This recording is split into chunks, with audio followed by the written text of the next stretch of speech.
How many of you do not have my Work for Equity course? Do not have it. Okay, how many of you do have it? All right, let me see. 4 of you don't have it. 8 of you do have it. And there's about 80 people in the room. So let me ask this one more time. How many of you do not have it? Okay, how many of you just don't know? Have it or not? You got so many courses you don't know anymore, huh? Well, look, when we get a house, whether it be bank owned, or whether it be a lease option, or whether it be a subject to, the last thing I want to do is renovate it. And of course, I'm not going to renovate a lease option. Scott, how many bank owned properties have we bought in, say, the last 30 days? We've closed on 6 in the last 30 days. Okay, how many of those have we renovated? We did one minor renovation. And that was only because we had to, or we never found a buyer, right? Right. Okay. And what did we do to that house? Because you talked me into it. It was a very ugly pink color on the outside. Yeah. So we painted the outside, did some minor touch-ups on the How outside. much we spent on that house? Oh gosh, $1,200. 1,200? Yeah. Okay. Well, that's not a renovation. But hey, as far as I'm concerned, that's a renovation. All right. And that's the only one we've renovated. Yeah. Okay. And during this time, how many of them have you tried to get me to renovate? A couple. and what was my answer? No. All right. And why do you guys think I answered that? No. You listen to me. You take mental note. You take physical note of this. Every time you start plowing money into renovations on properties is when you start losing money. When you buy properties, you need to understand that there's a whole subculture of people out there that would be love to move into that property, as is, where it is, if you lease option it to them and give them time to go get it fixed and then get a loan with their money. Their money, knows that word, their money.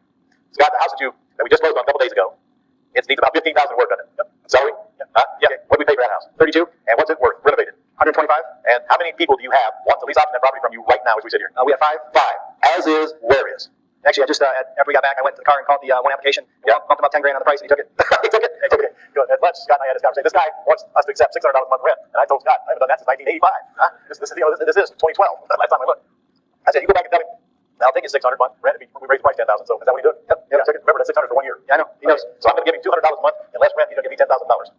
Now, that kind of ought to tell you the magnitude of the person we're dealing with here, huh? He'd rather. I assume that he's going to buy the house, or he wouldn't give us how much cash. He's only put $2,500 up. The house needs $15,000 worth of work. I mean, this house is really a piss poor condition, isn't it? Yeah. Huh? It's rough. Yeah. So he's taking it as is, where it is. He's still giving us $2,500 plus the first month rent, plus the attorney fee, and I'm going to sacrifice my $800 minimum rent on this thing for the $600 that he wants to pay for a whole year, and just live with it. But we raised the price $10,000 on it to do it. It's choice. And I always like to give them choices. Let them decide. Okay. So anyway, what's the point of this conversation? Will you guys get out of the renovation mode? Get out of the renovation mode.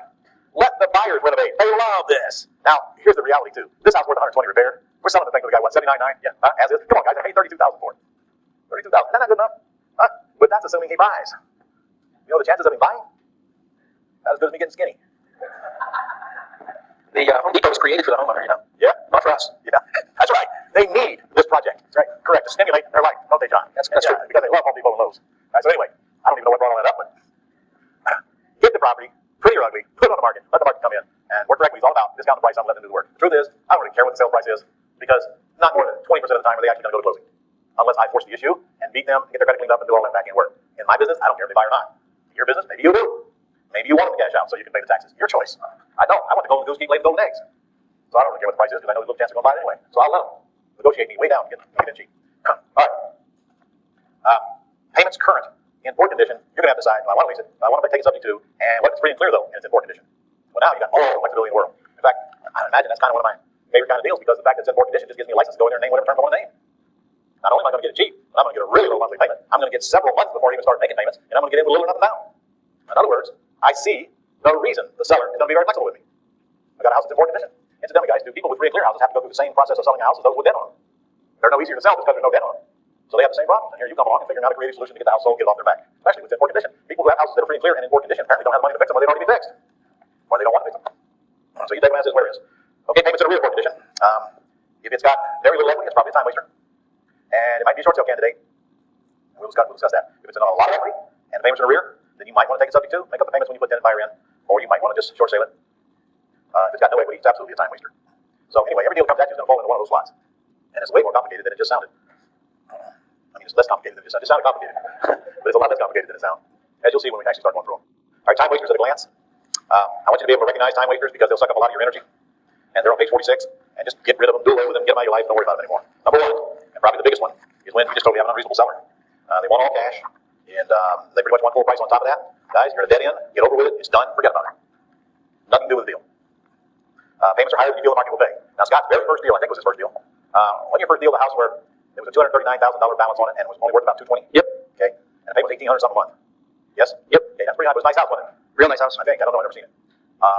It took probably 6 weeks to find somebody to come in to absorb that payment. But we wound up getting $10,000 out of that deal, and a realtor brought the lead in. She got of the 7,500. And frankly, we learned some lessons, which I'll get to tomorrow on that deal about how to structure it, because in this case, the buyer wanted full credit for the amount they put down toward their down payment, because they fully intend to buy the house within the next 2 years. Also, since it was over leveraged, we created a way to satisfy their needs that they could get a loan for the property, even though there's more owed on it than it's worth, if they chose to buy it before the equity caught back up. And we're going to cover that as well. All right. Condition of the house makes it unsellable as is to an owner occupant, even though we're directly owner occupant. And you're going to run across those things. I mean, sometimes they're just too atrocious to get anybody interested in them. And I'm going to tell you one thing that's going to be very hard for you to overcome, and that's a house that stinks.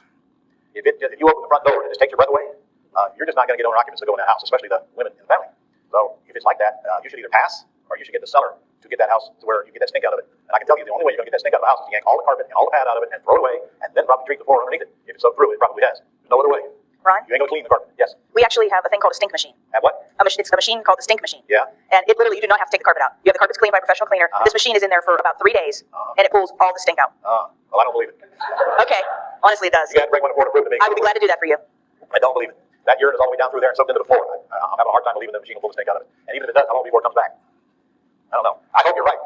And if there is such a machine, Stephanie, I want one.